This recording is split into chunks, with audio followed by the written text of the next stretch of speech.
returns is a reminder that I'm not out of the clear. And on the night that Hello, how are you? Hi, very well. How Good, are you? mate. I'm good, thank you very much. How was your set earlier? Great, man. Fantastic, man. It was a lot of build up, Yeah? a lot of release.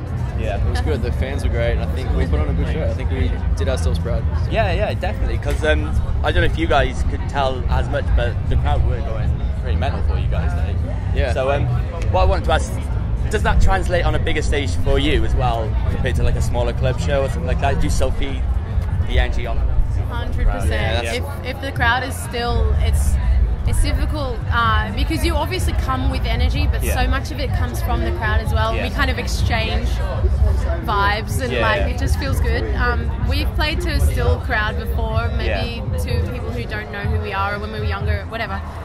It's much more difficult to perform in that environment. But today it's almost easy. Like you build it up so much in your head, and therefore it's difficult. But you get out there and it just feels so natural in front of your fans. And was it your first time playing Reading and Leeds? Yeah. It is. So what had you heard about the festival beforehand? Too much. Yeah, too much. Yeah. We heard too much stuff for a band that's never even played or been here before as a punter. Like, it was kind of like, it freaked us out.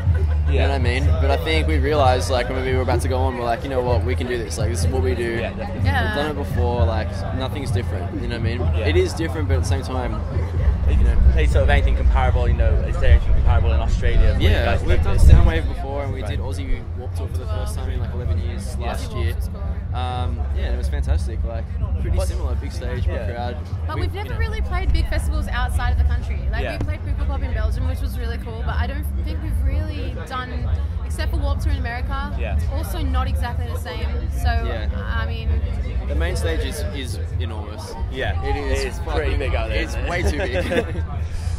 we're still growing and learning. Yeah. Okay, so just speaking of Australia, I just wanted to ask as well about the music scene out there.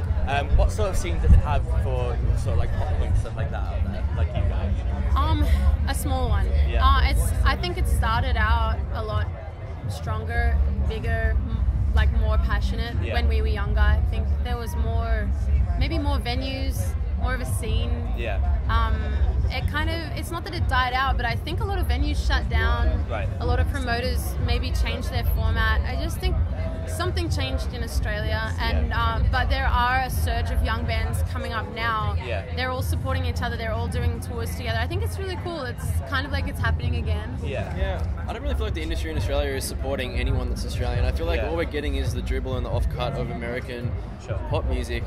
And that's why, you know, none of the radio stations are playing up-and-coming Aussie bands. None of the TV stations are playing them. It's here or there, you know what I mean? And it's that's why all of the bands in our scene, us included, have to get out of Australia as soon as possible, because the more time you spend there, you know, there's nowhere to go. It's a big country, but it's a small place. It's absolutely sad, isn't it, that way? You know, and I'm not trying to talk Australia down, because obviously we started there and we have a lot of great fans there, but I mean, for as long as we've been working at it, we should be doing a lot better than we are. And it shouldn't be as difficult as it is to tour overseas. And I don't know, I just feel like we deserve more support. Everyone does in Australia. Honestly, the only Australian music that gets on the radio, you're either a solo pop artist, maybe you won like a talent TV show, or you're an indie band that gets played on Triple J. I know that that's maybe not familiar with you here, but back home people would know that. You only hear rock or heavy Australian music at like after midnight on a 1 day a week kind of thing.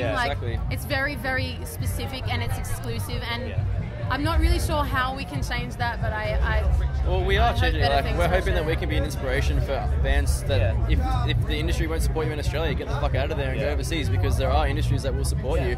Warped Tour has supported us. Kerrang, Radio 1 over here has supported us. You know, we've managed to make more of a career for ourselves over here than we have at home, and you know, hopefully we can inspire Aussie bands that you can do that as well.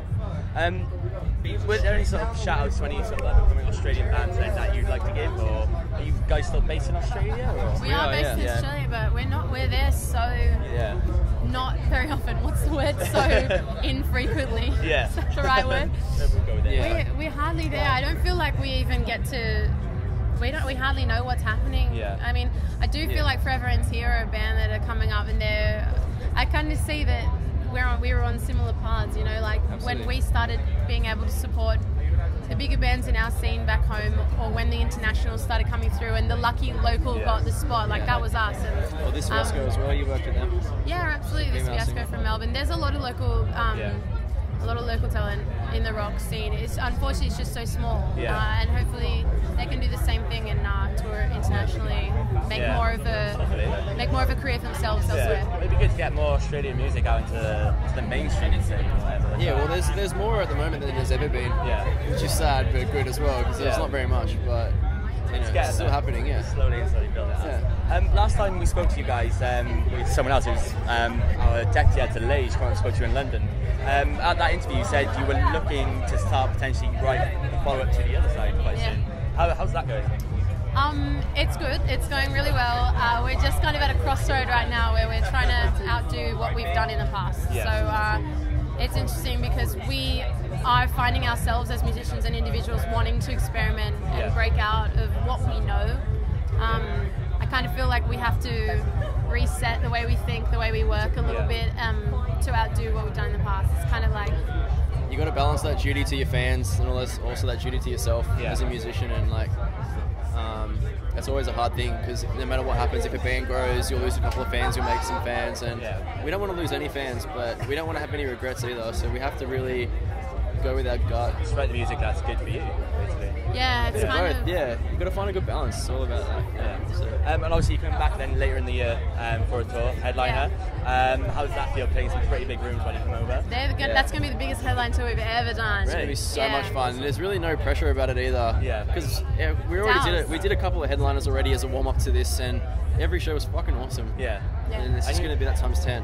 You sold out a few dates as well, haven't you? The London date, you added another one. Yeah, we had to open a second show. And the second one's actually even more special because we'll be playing the other side in its entirety, which is a one-time thing. Like, we've never done it anywhere else. That'll be the first time London gets it first kind of thing. It's really exciting. In February, we played Manchester Academy with All Time Low as main support, and now we're headlining that.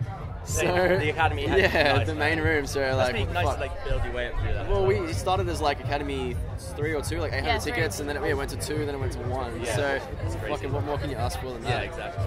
And what are your plans now between now and November 12th? Oh, we are booked up. We are touring Australia, America, UK, Europe, and then it'll be Christmas. So Awesome. Well, lovely to speak to you guys. Thank you very much.